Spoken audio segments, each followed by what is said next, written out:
It is our privilege tonight to welcome Mayor Eric Garcetti, the mayor of the city of Los Angeles. Ask him to share a few words of Yontif blessing.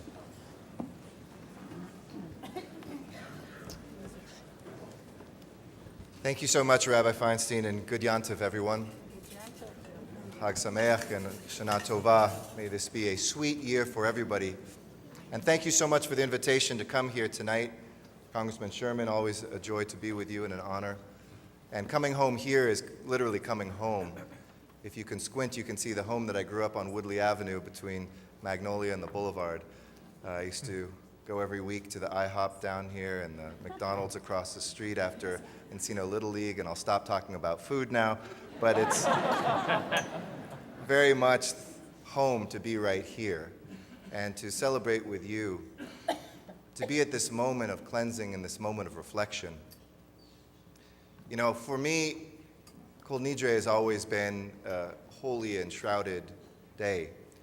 I'm the first elected Jewish mayor in Los Angeles history, not the first Jewish mayor in Los Angeles history, because in the 1880s, we had one of our own who was the city council president, and lo and behold, the mayor died. Under our city charter, that city council president became mayor for 2 weeks, and quickly they held a special election because they didn't want the Jew to be a mayor for too long. But I take this with a great deal of responsibility now as somebody who sees that the upbringing and the values of who made me who I am from my family very much are things that I bring into my daily life now as your mayor.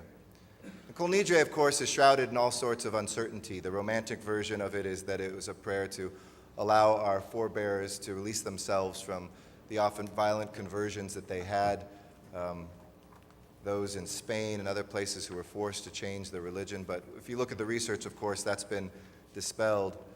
The Kabbalistic tradition looks at it as a metaphor, saying if we can break our vows, then perhaps God, who has vowed to destroy the earth, might find himself able to break the vow he has made and to, in turn, save each one of us.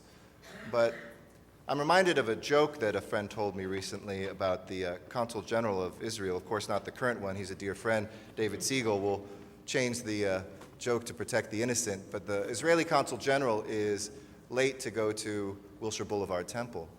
And he has a very important speech he's giving, and he gets to Shul, and he's driving around the block, and typical Los Angeles problem, he can't find a place to park.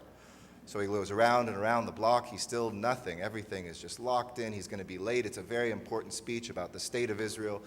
And so finally he pulls over and he looks up and he says, God, I know I have not been a very observant Jew, but if this one time you can just help me, I vow that I will come to shul every week if you can just find one parking space and get me here on time.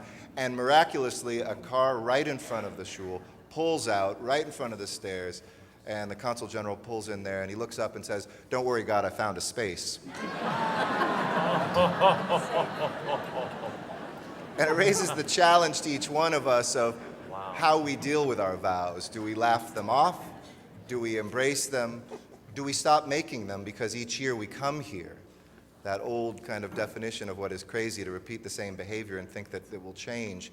And yet we as human beings continue to vow, and we continue to break those vows.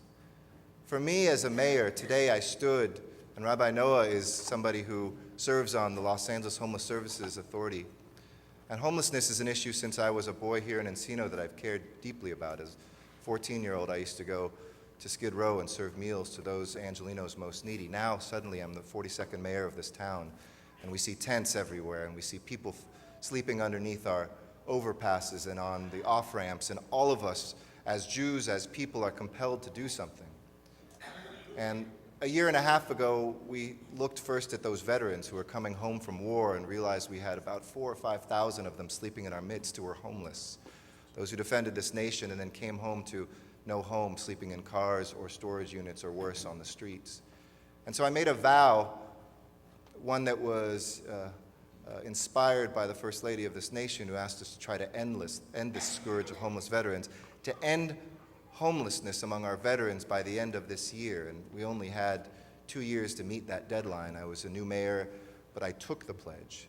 Not sure if we could meet it, but important enough that I take it, because for all of us, if we don't make that vow, where will we go? And had a miraculous year. We housed 4,000 homeless veterans last year, more than all the other cities in the nation that took this pledge combined. Unfortunately, we have more homeless veterans than any city in this nation. And yet 3,000 more homeless veterans fell out onto our streets. And the LA Times said that the mayor falls short in his vow. I saw this year, we're still on pace, but we won't hit it by the end of the year. And I said, we're getting there. We've really done something, but we won't get there till 6 months into the next year. It'll be a 2.5-year fulfillment instead of a 2-year fulfillment. And some said, well, you didn't live up to your vow. Others said it's the most incredible pace we've ever had, and it's good.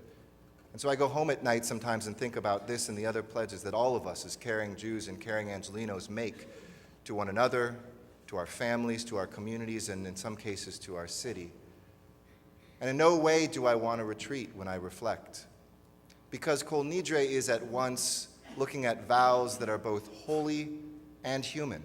It is that space in between that we cross, a boundary, a border, a frontier that we cross here tonight, from the divine to the daily.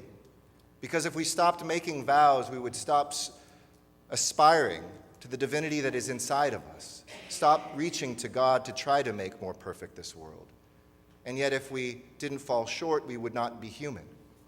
And it is that space and finding comfort between making those pledges to our spouses and to our children, to our coworkers, to our communities, and in my case, to my city, and still stretching, I say we need to continue to be able to break that vow and to make that vow.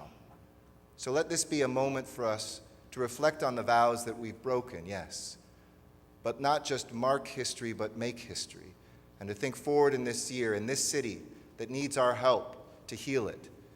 To those who have no job, to those who have no home, to those who have no hope, to those who are not in school, to those who are in prison, to those who are refugees in our midst or wanting to come to our shores, let us make vows together and strive to get as close as we can and accept with love those vows we break and continue to make them in the coming year.